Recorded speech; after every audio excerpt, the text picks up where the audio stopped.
Okay. तो good morning students. तो हम स्टार्ट करते हैं क्लोज पैकिंग से। तो क्लोज पैकिंग, ये क्लोज पैकिंग तीनों डायमेंशन में हमने करनी है। तो पहले हम स्टार्ट करेंगे close packing in one dimension.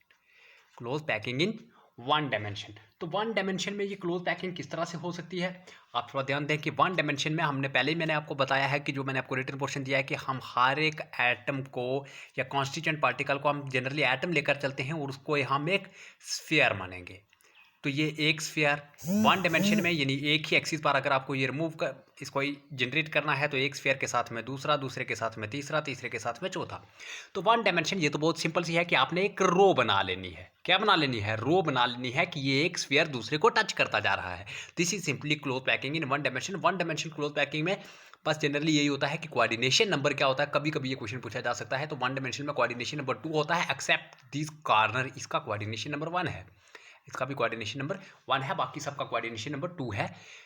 Then 1D से आप जनरली जब भी हम मूव करते हैं तो हम 1D से 2D, 2D से 3D इस तरह से मूव करते हैं। तो जब 1D से हम 2D की तरफ आएंगे तो हम कहाँ से आ रहे हैं? 1D से 2D की तरफ। ध्यान से सुनो, 2D की तरफ आने का क्या मतलब है कि मेरे पास कोई एक इस तरह की रो थी, उसके साथ में आप दूसरी रो लगाएंगे तो तभी तो ये एक्स एक्सिस है, तो वाई एक्स, ये एक्स एक्सिस थी, ये वाई एक्सिस पर इसी तरह से मैं रो के साथ रो जोड़ता जाऊंगा। तो वो जो दूसरी रो आएगी, वो दूसरी रो किस तरह से आ सकती है, थोड़ा ध्यान देना इधर कि ये दूसरी रो मैंने वाई एक्सिस से कोई एक एटम लाया, ये वाई एक्सिस से एक एटम आ रहा है, ये वाई एक्सिस वाला एटम ऊपर आ रहा है। अब ये एटम यहाँ पर कहाँ पर जाकर लग सकता है? तो इसके लिए 2D में 2 अरेंजमेंट बनेंगे। कैसे?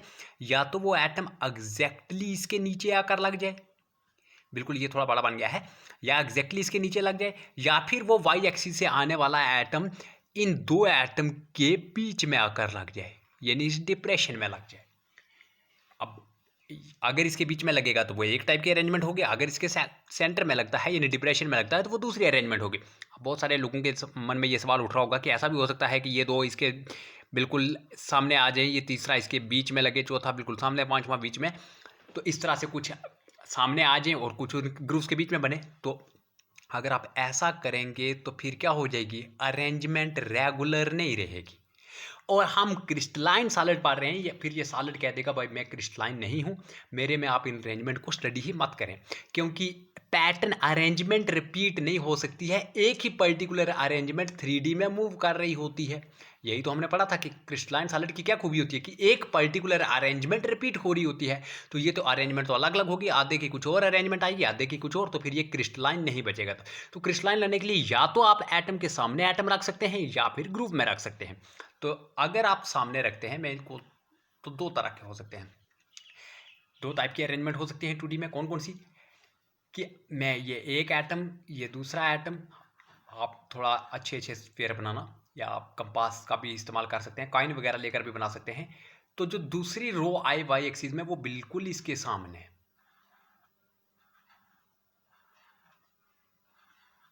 बिल्कुल इसके सामने एक स्फीयर के साथ में दूसरा, दूसरे के आगे तीसरा, एक स्फीयर, 2 स्फीयर, उसके आगे एक तीतर आगे, 2 तीतर पीछे, टोटल कितने तीतर?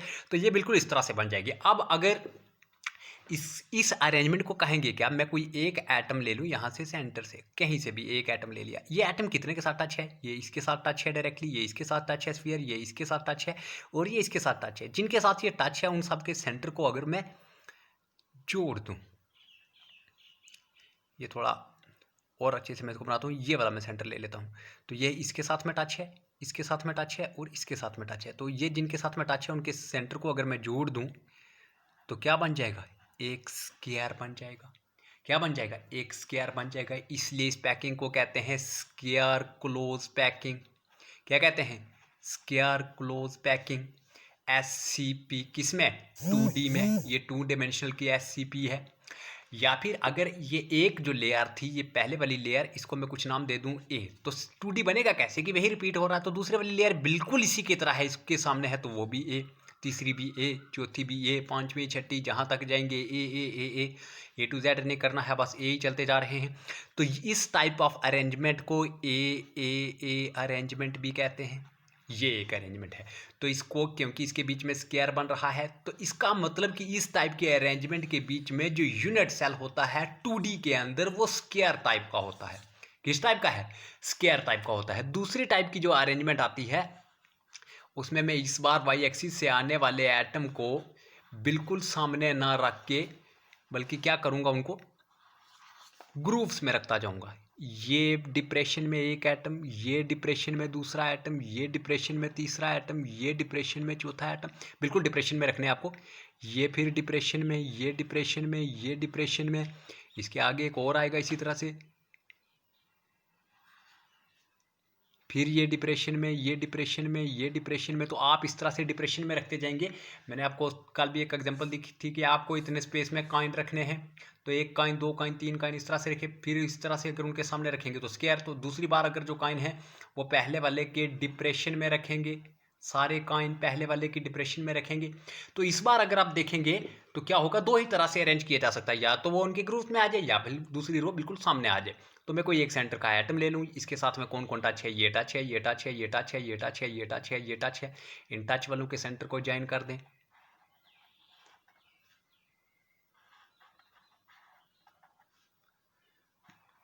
तो ये क्या बन गई, 1 2 3 4 5 6 हेक्सागन। क्या बन गई, हेक्सागन। तो जब ये हेक्सागन बन गई तो इस पैकिंग को क्या कहते हैं, hexagonal close packing in 2D। 3D में भी होती है, इसलिए डायमेंशन मस्ट है कि आप इसके साथ में बताएं। Hexagonal close packing in 2D, इसको HCP भी कहते हैं, इन 2D। डायमेंशन मेंशन करनी है आपको, क्योंकि क्वेश्चन 2D से भी आ सकता है, 3D से भी आ सकता है। और इस वाली रो को अगर मैं ए मानूँ तो दूसरे वाली लेयर बिल्कुल इसकी तरह नहीं है, वो इनके डिप्रेशन में है, तो ये दूसरी लेयर अलग है, ये कुछ भी है। ये तीसरे वाली और पहले वाली बिल्कुल एक दूसरे के सामने है, तो तीसरे वाली फिर से ए है, चौथे वाली फिर से बी है, इसी तरह से पांचवी A B A B A B. तो इस अरेंजमेंट का दूसरा नाम क्या होता है, A B A B A B arrangement. अब इनके बीच में यूनिट सेल किस तरह के बनते हैं, तो इसके बीच में कोऑर्डिनेशन नंबर एक स्फीयर के साथ में कितने होते हैं, इसके बीच में कोऑर्डिनेशन नंबर कितना होता है, 6। इसके बीच में एक स्फीयर को कितने स्फीयर टच कर रहे हैं, यानी नेबर में कितने स्फीयर हैं, कोऑर्डिनेशन नंबर 4। अब बाकी की चीज़ें 3D में कैसे अरेंज करते हैं वो नेक्स्ट ऑडियो में।